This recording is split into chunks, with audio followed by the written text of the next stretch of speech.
بسم اللہ الرحمن الرحیم۔ رمضان المبارک اپنے سفر کو بہت تیزی کے ساتھ پورا کر رہا ہے۔ اب مسلمان کو چاہیے رمضان کی عبادتوں کو سمیٹنے کے لیے کچھ کام ایسے کرے جن کی وجہ سے اس کا مقام اللہ رب العزت کے ہاں مقبولیت والا ہو جائے۔ 5-6 کام ایسے ہیں جن کو رمضان المبارک میں دل لگی کے ساتھ، محبت اور محنت کے ساتھ کرنا چاہیے۔ سب سے پہلے مسلمان کو روزہ نہیں چھوڑنا چاہیے، کیونکہ روزہ فرض ہے۔ اللہ رب العزت قرآن پاک میں ارشاد فرماتے ہیں، یا ایھا الذین آمنوا کتب علیکم الصیام کما کتب علی الذین من قبلکم لعلکم تتقون۔ مسلمانوں پر روزے فرض کیے گئے ہیں۔ یہ نہیں ہے کہ صرف آپ پر روزے فرض کیے گئے، آپ سے پہلے جتنے بھی انبیاء کی امتیں گزر چکی ہیں ان پر بھی روزے فرض کیے گئے تھے، لیکن آپ پر 1 ماہ کے روزے فرض کیے گئے ہیں۔ کس لیے روزے فرض کیے گئے ہیں؟ لعلکم تتقون، تاکہ آپ تقوی اختیار کریں۔ روزہ کسی حال میں نہیں چھوڑنا چاہیے۔ ہاں، اگر انسان بہت زیادہ بیمار ہے یا سفر پہ جا رہا ہے تو شریعت بھی گنجائش دیتی ہے، لیکن آج کل سفر جو ہو رہے ہیں وہ بہت آسان ہو گئے ہیں۔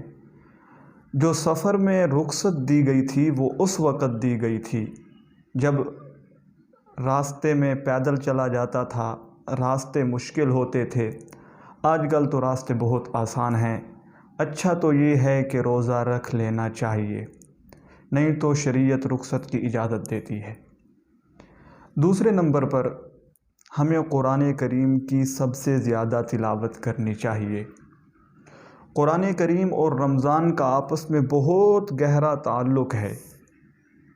اگر آپ سابقہ انبیاء کی کتابوں کو دیکھیں، ان کا نزول بھی رمضان المبارک میں ہوا، لیکن وہ ایک وقت دے دی گئی۔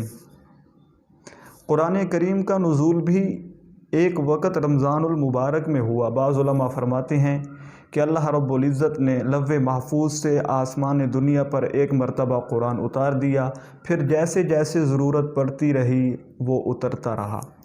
لیکن قرآن اور رمضان کا بہت گہرا تعلق ہے۔ جب رمضان شروع ہوتا تو آپ صلی اللہ علیہ وآلہ وسلم قرآن کا دور حضرت جبریل کے ساتھ کیا کرتے تھے۔ کیوں کرتے تھے؟ صحابہ موجود تھے، بہت سے صحابہ جو قرآن کے قاری تھے، جو حافظ تھے، جن کو قرآن مضبوط یاد تھا، لیکن آپ صلی اللہ علیہ وآلہ وسلم جبریل سے دور کرنے سے یہ بتلا رہے ہیں کہ قرآن بہت اہمیت کا وہ کتاب ہے جس کا دور ہم جبریل کے ساتھ کر رہے ہیں۔ اللہ رب العزت ہمیں قرآن کی زیادہ سے زیادہ تلاوت کرنے کی توفیق عطا فرمائے۔ تیسرے نمبر پر ہمیں تراویح نہیں چھوڑنی چاہیے، تراویح پڑھنی چاہیے، اور پڑھنی بھی 20 رکعت چاہیے۔